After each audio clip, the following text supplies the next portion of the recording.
байцгаана уу эрхэм үзэгчдээ явуулын эмч нэвтрүүлгийн маань шинэ дугаар эхлэхэд бэлэн болсон байна. За явуулын эмч нэвтрүүлэгтээ маань Happy Heritage оншилгооны төв хамтран ажиллаж байгаа.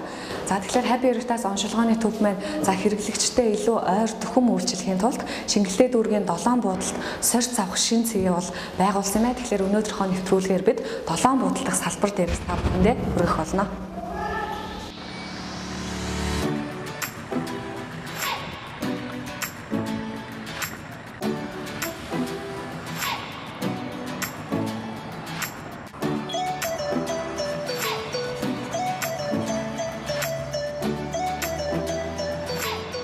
За тэгэхээр өнөөдөр явуулын эмч нэвтрүүлгээрээ хоёулаа хеликобактерийн шинжилгээг за 3-аас 4 хүнд авъя. Тэгэхээр яг ямар одоо аргаар шинжилгээг авах вэ? За бид бол өнөөдөр ирсэн зочдтой за цуснд хеликобактерийг илрүүлэх шинжилгээ авна. За энэ бол яг хеликобактериар халдварласан байна уугүй гэдэг бол нарийн гарч ирэх байгаа. Тестийн шинжилгээ. За тэгээд зочноо урьцгаая.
За тэгэхээр манай хөтлөгчийн хувьд хеликобактерийн халдвараар халдварлаагүй.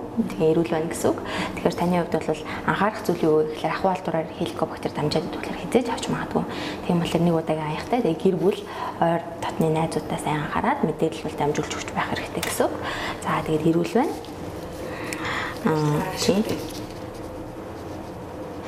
Тэгээд сөрөг гээд хариу гарсан байна. Бат сайхан тийм ээ? За та хэд настай вэ? 59. Сайхан 59 настай регистрийн дугаар хэлээрэй. Зарет ДТ. ДТ 59. 58 08 08 28 28 12. 12. За тэгэхээр сая хеликобактери илрүүлэх шинжилгээ хийж үзсэн. За тэгээд хеликобактер танд эерэг буюу байна гэж гарсан. Тэгэхээр за хеликобактерийг одоо тэгэхээр та яг хэдэн ширхэг байгааг нь тоолуулах хэрэгтэй. За тоолуулаад хеликобактер нь яадаг бактери вэ гэхээр ходоодонд шархлаа үүсгдэг тийм юм төрлийн юм баггүй. Тэгэхээр за тэрийг хэд байгааг нь тоолуулаад за хэд байгаас нь хамаарат эмчилгээ бичигдэнэ. За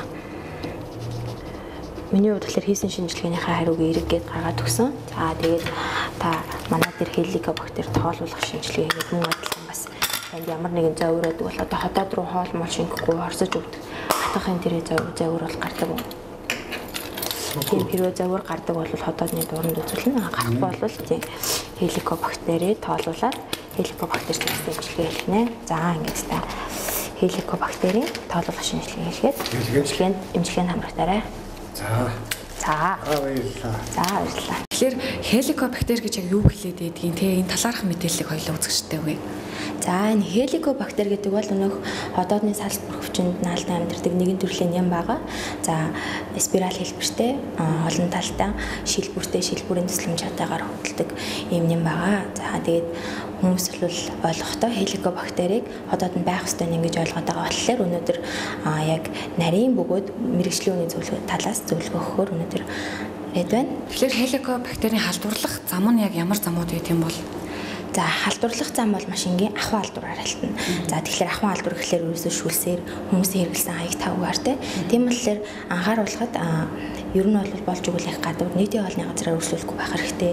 Хүн бүр өөрийн гэсэн хувийн аяг тавхтай өөрсдийн гэсэн хэрэглэлтэй байх хэрэгтэй. За хеликобактериар өвчлсөн хүмүүс байх юм бол өвчлөөд мэдээж эмчилгээ хийлгэж явах явцад өвчтөд хэрэгжилж исэн оролт, маск, шүдний тойц болон аяг тавгнуудыг бүгдийг солих буюу хариуцах нь. За тэгээд хэрвээ энэ халдвараар халдварласан бол гэр бүлийн хүмүүс ч гэсэн мөн анхааралтай аваад хеликобактерийг илрүүлэх шинжилгээнүүд өгөөд мөн адилхан эмчилгээ хийх байгаа. Тийм. Тэгэхээр за би хэрвээ хеликобактертэй боллоо гэж үзэх юм бол яг ямар шинж тэмдэг тухайн хүнд илэрдэг юм бол? За хеликобактерийн шинж тэмдэг илэрх үе бол байгаа. За мэдээж хотод руу хорсч өвдөн, тийм хоол шингэхгүй байх. Тэгээд дээрэс нь нас нүүр ам дээр өсвөр насны дээр нэлээд тууралт зарим тохиолдолд нуруу руу гардаг. Тийм тэгээд хотодод хеликобактер ер нь бол шархлаа үүснэ. Тэгээд энийг эмчлэхгүй ингээд даамжраад байгаа юм бол цаашдаа хавдар болох магадлал байдаг. Ер нь дэлхийн нийтээр судалгаа гарсан байдаг. За хеликобактерээр өвчлсөн хүмүүсийн 3 хүний нэг нь хавдар болох магадлал өндөр болсон байдаг гэсэн тийм эрүүл мэндийн байгууллагаас бас судалгаа гарсан байдаг. Тийм тэгэхээр хеликобактерийг онцлуулах хэрэгтэй. За манай төв дээр хеликобактер онцлуулахад олон төрлөөр ер нь онцлдог. Цуснд үүсэх байгаа. За энэ байн байхгүй гэлрүүлдэг. Тэгээд яг хэдэн ширхэг байгааг хүлээж тоолдог байгаа. За нарийн сайн тоо гаргаснаар яг хэдэн ширхэг байгааг нь мэдээд эмчилгээ хийх шаардлагатай тийм. Аюултай хэсэгт байна уу? Хавдрын голны янзсан юм байна уу гэдгийг бол үздэг байгаа. За 3 дахь бол хамгийн сайн арга өтгөнд антиген үзнэ. За бид нэр өтгөнд байгаа хеликобактерийн төрүүлж байгаа тэр антигенүүдийг бас илрүүлэх боломжтой байдаг. Тийм. Ер нь бол ходоодны салс бүрхөвч ходоод 12 гэдсэн төвчлөл үүсгдэг. Тэгээ салс бүрхөвчийн дор амьдардаг болохоор хеликобактер тийм урайлазаа гэдэг уурыг ялгаруулдаг фермент ялгаруулдаг байгаа. За тэр ферментэд ер нь тулгуурсан тоолох үйлчилгээ явуулж байгаа. За тэр яг хэдэн ширхэг байгааг нь тоолоход энэ тусламжтайгаар хамгийн ер нь тийм нарийн сайн аргыг бол өтгөний арга за байхын амьсгалын тест гэж үздэг байгаа тийм. Тэгэхээр энэ хеликобактерийг бүрэн идэгрэх боломжтой байдгүй эмчилгээний тухай та ярих юм бол за бүрэн идэгрэх бол боломжтой хеликобактер тийм бүрэн идэгрэх бол идэгдэг хүмүүс бий тийм. Гэхдээ яг тухайн хүнд нь яг ямар хэмжээгээр байгаа гэдгээс хамаарна. За тийм. Тэгээд эмчилгээний хувьд байх юм бол мэдээж хүчтэй антибиотикууд нь 3 авсарсан антибиотик ууж байгаа. За хүчтэйгээр антибиотикууд ууж байгаа болохоор мэдээж нэмэлтээр мөөгөн цэрийн халдвараар хүмүүс уучлах гэдэг. Тийм болохоор мөөгөн цэрийн эсрэг бас эмүүдийн эмчилгээний 3, 6, 9 өдрүүдээр очиод байгаа. Хөвчлэн хүмүүст 10 хоног тэгээд харж байгаа эмчилгээний явцыг харж байгаа. Түүнээс нэмэгдүүлэх үү гэдэг талыг шийддэг байна. За тэгэхээр хеликобактерийг за одоо нэг тусаад эдгээрчлээ тий антибиотикны эмчилгээнд ороод тэгэхээр дахин өвдөх магадлал нь хэрэг юм болоо. Тийм дахин халдварлах халдвар бол магадлал бол байгаа. Тийм болохоор хувийн өөрөө ариун цэврийг маш сайн сахих хэрэгтэй. Өмнө хэрэгжилжсэн зүйлсүүдтэй өнөөг сойд янз юмнуудыг бүгдийг цойдыг бол хаяна. Тэгээд өмнө байсан оролт янз бүрийн зүйлүүдийг бүгдийг аяг тавгийг ариутгах хэрэгтэй. Бүх зүйлийг ариутгаад гэр бүлээрээ бүгдээрээ эмчлүүлэх хэрэгтэй. Хэрвээ гэр бүлээрээ эмчлүүлж чадаагүй байх юм бол өөрөө ганцхан эмчилгээ хийлгээдэг. Бусад хүмүүстэй хамт аяг тавгаа дамжуулж хэрэглэх юм бол эмчилгээний үр дүн төдийлөн гарахгүйн дээр тийм буцаж халдварлаад байдаг талтай.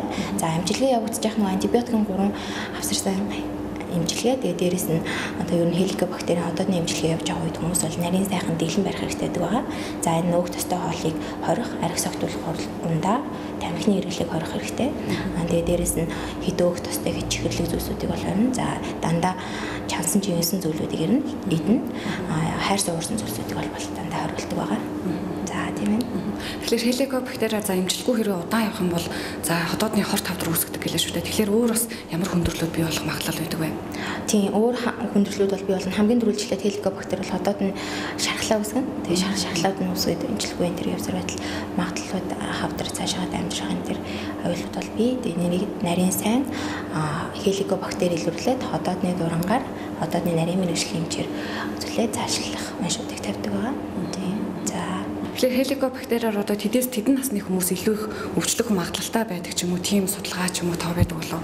Судалгаа юу тийм хеликобактер ерөнхийдөө хүний ходоодонд 11 жилээр амьдрах чадвартай гэж үзсэн байдаг. За тэгж үзснээр ихэвчлэн өсвөр насны хүүхдүүд, дунд иргэм насны хүмүүс байна.